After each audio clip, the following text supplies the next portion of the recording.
Hi guys, this is the last talk. It's very nice for me to introduce Marc. He's a decentralization researcher and he is a contributor to DeFi Collective, DeFiScan, NapulETH, Ocean Protocol, Privacy Guardians, and Llamas in the Llamas. So it's very a pleasure for me to leave the space to Marc. So it's like. Thank you so much. Thank you so much. Hello, everyone. Well, thank you for the introduction. I'm here to tell you about DeFi, how decentralized it really is. So yeah, DeFiScan is an MIT license dashboard and framework that enables everybody to understand better how much decentralization there is in their finance at DeFi.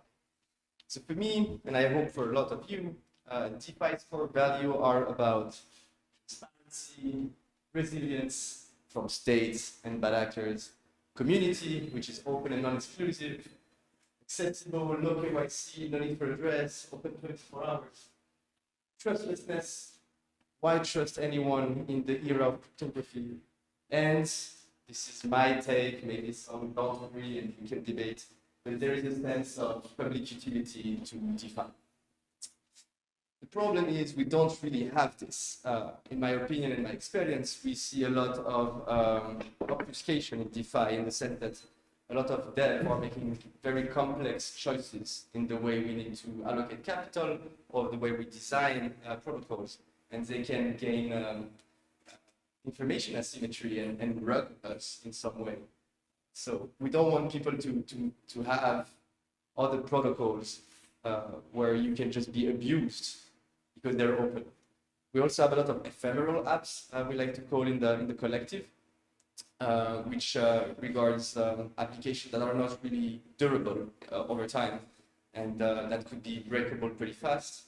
The VC-driven thesis is the fact that we don't have really a strong forum and a community that tells us what is really good DeFi around. It's mostly like, hey, this one is backed by A16Z paradigm and these big money, smart money people, rather than having an academic or a peer review community to do it. It's still pretty gated. I don't know if you use DeFi, but you don't want to be Venezuelan or a US citizen. And there is a lot of trusted setups. We still have a lot of applications that relies on multi-sigs. Multi-sigs are ways to change the state of a program with multiple signatures, multiple wallets. And so, yeah, we still rely a lot on multi-sigs. And it's still very much profit focused. We could argue about what's the main profit aspect of crypto and DeFi. I like to say it's stablecoins. And I don't know if you know, but stablecoins are pretty crazy. Let me speak about it a bit. 80% of the stablecoins are representing most of the market in DeFi. All the volumes that they bring into the space is huge. And almost all the stablecoins, 99.8% of them as of 2024, were fully centralized, like USDT and USDC, if you know about it. We also have currently a lot of regulation happening in DeFi and the crypto asset markets, and we are promoting through the US Genius Act these kind of stablecoins, which are reserve backed. And at the end of the day, when we use these ever-present stablecoins in crypto, we're actually funding the US Federal Reserve with perpetual loans, kind of. So yeah, we still believe there is a lot of work to do here, and the most important thing for us is the transparency aspect of it. So these are the questions we try to answer at DeFiScan. So yeah, who really is protocol, what permissions affect me, any failure dependencies, and how mature is the tech I'm using. Are the people aware about this? Did they disclose about it? So yeah, this is the main goal of DeFiScan, right? Upskilling devs with state-of-the-art contracts and what we should do. It's also about community consensus and promoting best state-of-the-art protocols. So yeah, this is DeFiScan. It's first of all a framework where everybody can participate. We're actually working and releasing a paper in the next few months about a more granular approach of how we can assess decentralization in DeFi. It's also tools and resources, so all our reports are accessible, and we also have permission scanners on our GitHub that you can use. I also recommend the L2B permission scanners, where you can put any smart contract address and it's outputs you a JSON file. You can study which permissions are actually having centralized endpoints. And it's also a public dashboard that you can find at DeFiScan.info, and I will present to you on a private basis if you want to. So as of today, the slides were downloaded, so it's not updated. We have 17 protocol reviewed, and we reached over 60%. We just reviewed Pendle protocol, if people are aware of it, and we're a team of around 7 between the BT, the treasury allocations, and the research. So yeah, what's the framework about? Let's get into it. So centralization risk in DeFi is first the chain. Like everybody's like, I'm on DeFi, oh, take my Solana application, and the day after Solana is down and you don't have access to your fund. Maybe you still have a state of the ledger and your IOU kind of stuff there, but you cannot use it. So no Solana for centralization from upgradability. This is the one we overlook the most. There are so many protocols that could be so much different than they are today in the next block, because some person with the multi-sigs, with the key permissions, can upgrade the logics of the smart contracts. The autonomy, obviously pretty obvious, like on what do you rely on? You rely on a centralized stablecoin, you rely on oracles. Exit window related to upgradability. So if you do an update, please give me 30 days, a week, 2 weeks to decide if I want to stay or want to leave. And accessibility, I don't see a lot of front-end people in this conference, but there is a lot of money to be made. Do more front-end for DeFi. It's a great risk for them to have only one. So here we have a nice pizza chart inspired by L2Bit. And the way we score the protocols. So first of all, to be even considered as a project trying to do DeFi, you need to be blockchain-based financial technology. You need your asset not to be in custody by any centralized entity. You need the public documentation that outlines the protocol contracts and its expected performance. You need open source code and, of course, verified contracts. This is verified contracts. When you upload the contract, deploy the contract, you need to verify it.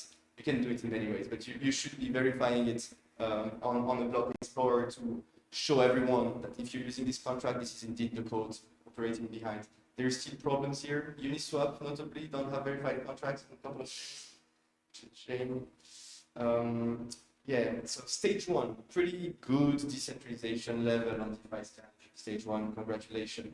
So yeah, you score at least medium on everything, and you have a security council that reach good standards. This is not defined by us, but has been an effort of a wider community, notably at DeFi, the Ethereum Foundation, and other academics that I forgot the name, sorry.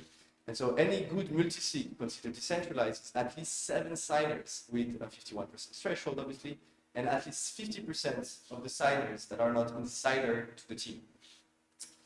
They're also publicly announced. There's a lot of debate about this standard, and I would agree to move a bit the flexibility out of this security concept, but we need consensus, right?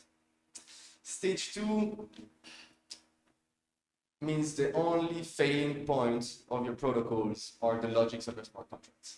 So if you are stage 2 protocol, you probably are immutable or have a very strong security concept, and yeah, we don't trust much or at all.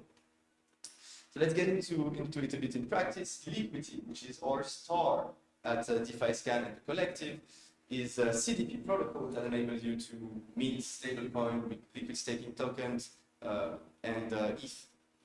It has immutable code, so it's non-upgradable. There is no exit window, and there is at least 5 front end. In terms of oracles, sometimes they use oracles. They use two. So there is a Chainlink as a primary oracle and the Teller as a secondary oracle. And if both fails, they keep the price of the last time Chainlink worked. So they really thought about these dependencies on Oracle that is way too much overlooked in DeFi. If you have more questions on liquidity, I could keep more. But more or less, liquidity is highly decentralized and probably the best stablecoin in town. Quote me on this one. The latest review. So we missed Pendle that was released the 16th. But yeah, I'm not sure I have a lot of time to keep on speaking. I do. So I could make a quick review of all these protocols if you're interested. Are you interested for me to tell you more about each dependencies and security risk? It's all, of course, available on the website. Okay, let's move on. So yeah, the DeFi Collective is also offering reviews, bounties. So if you want to, if you know smart contracts, let's see further, and want to understand better a protocol, well, you could come and dissecate it for us, with us, for everybody, with us, sorry, through this process. So you come on the DeFiScan, you fork the repo, you put some contract address there, and you assess how centralized the permissions are. We peer review it in 2 to 3 weeks. You get a bounty, you get money, we're all happy, and the state is more, the space is more transparent. Here are other protocols that I really enjoy and recommend decentralized researcher to know about. Bluechip is about stablecoin, DeFi safety is mostly about logic problem, DeFiScan best, and L2Bit for layer 2's decentralization risk, and anti-capture, which is very new.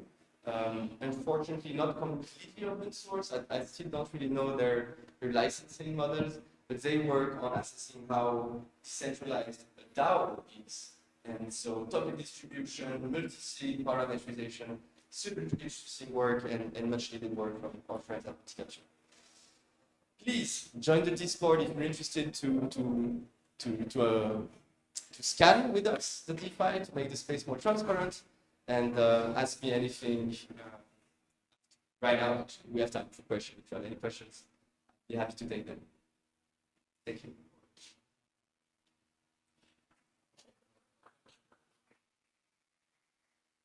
Any questions? Sir?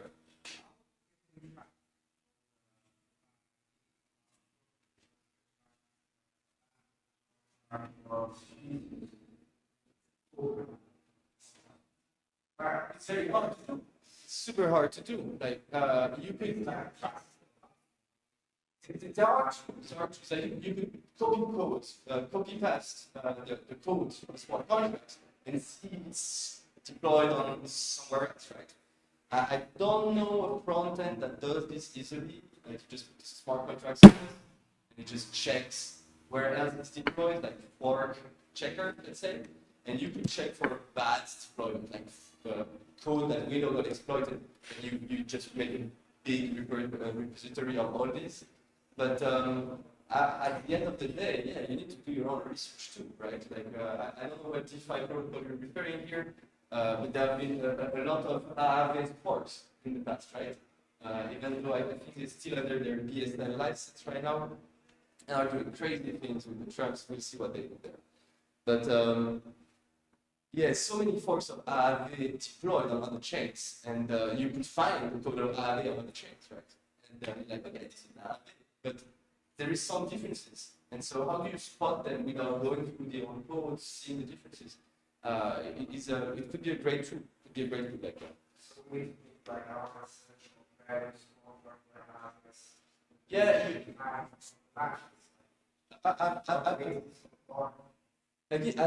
With an engineering approach, yes. Now I would say you gain a lot of time doing it socially.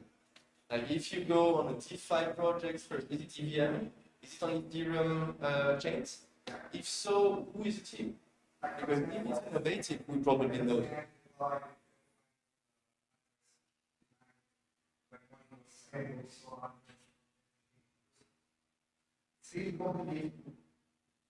Why? Yeah, for all you say, I would be using at least 3-4 tools. So yeah, it's complicated for sure. But socially speaking, let me finish this point. Like someone is deploying a new fancy DeFi project. Who are they? Like, are they out of the blue? Because if they're out of the blue, I don't think a lot of TVL will grow that fast. You know, you need people who tweet, you need partnerships. Which DEX are you using to deploy first? Or are you a DEX too? Like, what is different in your DEX? Are you a fork in addition to what's happening? You know, like being in the space for not so long, especially in DeFi engineering, it's pretty new to me. Like all the innovation, it's so fast, but there aren't so many people. And yeah, DeFi EVM, amazing developers would be less than 1,000. And so you will quickly find, you know, social circles, even if they're add-ons or not, right? That are communicating, interacting with each other. So that would be one of the first things I'd look for a new protocol and see if it's worth of my time to farm for an airdrop. I don't know what's the strategy here, but yeah, if you don't know the owners, the developers behind the new protocols, take your time. Take your time. By order, released by year. Well, this I think we have a lot of literature to be based on to say that you're doing bad work or not. And even though it's not on the spotlight, thinking about the Pro token recently, which is not DeFi. I don't like your crypto.com. But yeah, if your tokenomics is bad, you're gonna get so much heat on your Discord, in your community. I mean, with your community, if your token allocation is bad, and again, you have a very easy way to find all these social circles here. And if it's badly made, it's probably market made by a big exchange sponsoring this venue, or you know, you just see that they're gonna run you in 3 days because there's like 3 orders or something. Use bubble maps, use Arkham, use DeFiScan. And of course, if you have concern, also start discussion. Ask, go on their Discord, put your question. Where can I find this? Where's your dog? I told you, stage 0, there are so many projects that don't have the documentation and deploy. Like, what are you doing? But yeah, I hope I answered your question. Anyone else before we go for some splits? Sir, you good? Thank you so much for being here. You did not? Let's speak, sir. Let's speak. Thank you very much. Goodbye. Thank you.